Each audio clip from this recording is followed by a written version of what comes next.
ግንባታው በ2008 ዓ.ም ሲጀመር በ900 ቀናት የማጠናቀቅ እቅድ ቢኖርም 9 ዓመት ሆኖት እንኳን አልተጠናቀቀም። ግዙፉ የአዲስ አበባ ስቴዲየም በቅርብ ጊዜያት ግን የተጀመሩ ስቴዲየሞችን የማጠናቀቅ ስራዎች መጀመራቸውን ተከትሎም 64 ሄክታር ላይ ያረፈውን የአዲስ አበባ ስቴዲየም ለማጠናቀቅ የኢፌዴሪ ባህልና ስፖርት ሚኒስቴር ከቻይናው ኮሚኒኬሽን ኮንስትራክሽን ድርጅት ጋር የውል ስምምነት ተፈራርሟል። የኢፌዴሪ ባህልና ስፖርት ሚኒስትር ሸዊት ሻንካ ከተባበሩት አረብ ኤሚሬትስ መንግስት በተገኘ 57 ሚሊዮን ዶላር የገንዘብ ድጋፍ ባለፉት 7 ወራት የምዕራፍ 2 ደረጃ 1 ስራዎች በተሳካ ሁኔታ በመጠናቀቅ ላይ እንደሚገኙም ተናግረዋል። የአሁኑ ስምምነት ደረጃ 2 እና ደረጃ 3 ስራዎችን ለማጠናቀቅ የተደረገ መሆኑን የተናገሩት ሚኒስትሯም ለቀሩት ስራዎች 18.6 ቢሊዮን ብር ውል መያዙንም አሳውቀዋል። የሎት 2 እና ሎት 3 138 ሚሊዮን 965516 ከ76 ዩናይትድ ስቴትስ ዶላር ወይም ወደ ኢትዮጵያ ብር ስንቀይረው አሁን በወቅቱ ገበያ ዋጋ 18.6 ቢሊዮን ብር ፕሮጀክት ነው ዛሬ የምንዋዋለው። ይሄ ለኛ ለኢትዮጵያ ስፖርት ልማት ስኬት ትልቅ ድል አድርገን የምንወስደው ስራ ነው።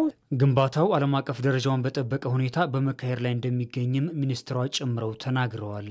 የጣሪያ ስራ፣ አጠቃላይ የስቴዲየም ቴክኖሎጂ፣ የግቢ አጥርና ውስጡን የማሳመርና የማስዋብ ለሌሎች ስፖርትም የሚሆኑ ፋሲሊቲዎችን የማሟላት ከፍ ያለ ስታንዳርድ የትኛውንም ዓለም አቀፍ ደረጃ ያለውን ጨዋታ ለማስተናገድ በሚያመች መንገድ ነው ስቴዲየሙ እየተገነባ ያለው። ልዩ ክትትልና አመራር በመስጠት ክቡር ጠቅላይ ሚኒስትራችን ለዚህ ስኬት ስላደረጉ በቅርበት ስለሚያግዙ ስለመሩ ስለደገፉ እጅግ በጣም አድርገን እናመሰግናለን። በምዕራፍ 2 ደረጃ 1 ላይ መጠናቀቅ የሚቀራቸውን የመጸዳጃ መታጠቢያና እንዲሁም የሜዳና ፓርኪንግ ስራዎችን ጨምሮ ለማጠናቀቅ ይሰራል ያሉት ከኤችኤም ኢንጂነሪንግ የስቴዲየሙ ግንባታ አማካሪ መሰለ ኃይሌ የምዕራፍ 2 ደረጃ 2 እና 3 የጣሪያ ገጠማና የውስጥ ስራዎችን እንደሚይዝም ተናግረዋል።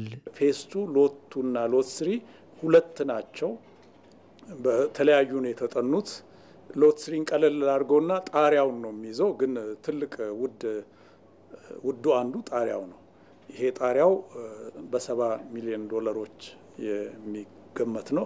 42000 ሜትር ስኩዌር ገደማ ስፋት ያለው ነው። ከስፓኑም በጣም ትልቅ ነው። 30 ሜትር በላይ ዝም ብሎ በራሱ የሚሄድ ይሄ አንዱ ውዱ ነገር ነው። 3 የሚባለው እሱ ነው። 2 የሚባለው ፌስ 2 ሎት 2 አንደኛ ትንሽ የቀሩ የውስጥ ስራዎች ነበሩ።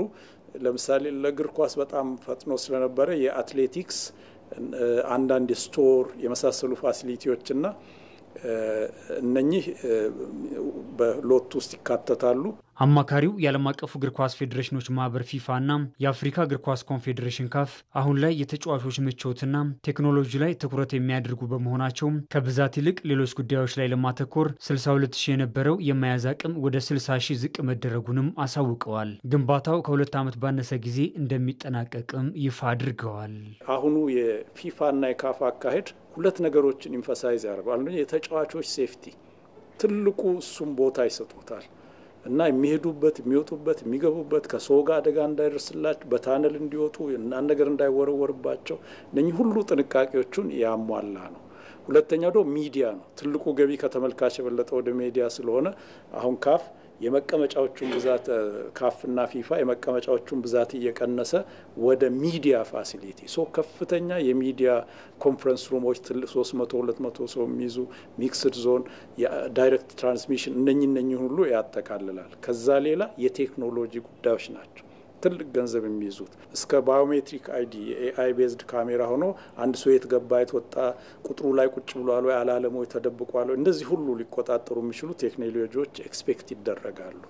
እነኚህን ሁሉ ያጠቃልላል። ኮንትራክተሩም ትልቅ ጥረት አድርጓል። በዋጋም በምን አንዳንድ ነገሮች እንግዲህ ሰርቶ ሲጨርስ ደግሞ በጊዜ ይጨርሳል ብዬ ተማመናለሁ።